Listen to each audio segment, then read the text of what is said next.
The greatest surfers, they all have this sixth sense. They know when the best waves are coming. They can feel it. It's a gift. You have that gift too. I do? Soul Surfer is based on the true story of Bethany Hamilton, who went on to be a professional surfer after having her arm torn off by a shark at the age of 13 near her home in Kauai. The movie made $11.1 million on its opening weekend, which is a solid haul considering its $15 million budget. But for the film industry, this is a big story, because Soul Surfer has overt Christian themes, since the real-life Hamilton family are devout Christians, representing an audience that studios can sell to. But what if you're an atheist like me, or simply not a Christian? Is Soul Surfer not meant for godless heathens like us? Anna Sophia Robb plays Bethany, with Dennis Quaid and Helen Hunt playing her surf-loving parents Tom and Sherry. The Christian elements in the film are pretty light, as we see the Hamiltons at church, a few Bible verses are dropped, and Tom reads a Bible as he sits by Bethany's hospital bed. Bethany is also in a church youth group whose leader is played by American Idol winner and Christian country star Carrie Underwood. I want to share with you guys something that has really made an impact in my life. It's Jeremiah 29:11. I'm actually wondering if some Christians might feel like Soul Surfer isn't Christian enough, since the book the movie is based on is apparently a lot more Christian focused.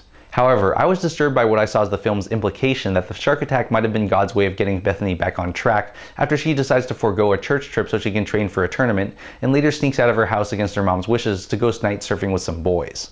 Now you might think it's ridiculous for me to make that connection, but is it any different than a minister telling his congregation that God will send them to hell for an eternity of fiery torture if they don't obey God's rules or even worse, are gay? The problem with Soul Surfer isn't that it's Christian. In fact, Bethany's decision to return to competition doesn't come from religion, but her realization that her story is inspiring people around the world, and that there are a lot of people who have it much worse than her, which she learns firsthand when her youth group goes to Thailand after the 2004 tsunami. Soul Surfer's real problems are ones that most biopics suffer from: how to create tension when you already know how the story ends, and how to create conflict when you don't want to piss off the people the movie is about. While the acting is solid, all the characters in Soul Surfer are unfailingly, blandly nice, except for a fictional and cartoonishly nasty rival surfer. Whether Bethany will ever surf again is never in doubt, since she's back in the water a month after the attack, and her optimism, determination, and faith are never really shaken, which makes her hard to relate to. While all that might be true to life, it doesn't make for the most interesting movie. And while Soul Surfer isn't out to convert anyone, I'd feel weird taking a non-Christian kid to see it, unless I was prepared to even out the film's pro-Christian stance with the long list of horrific things done in God's name over the millennia. Soul Surfer isn't a great movie, but it isn't terrible, so I gave it a middling but below average rating of 4.8. I'm Jonathan Kim for What the Flick.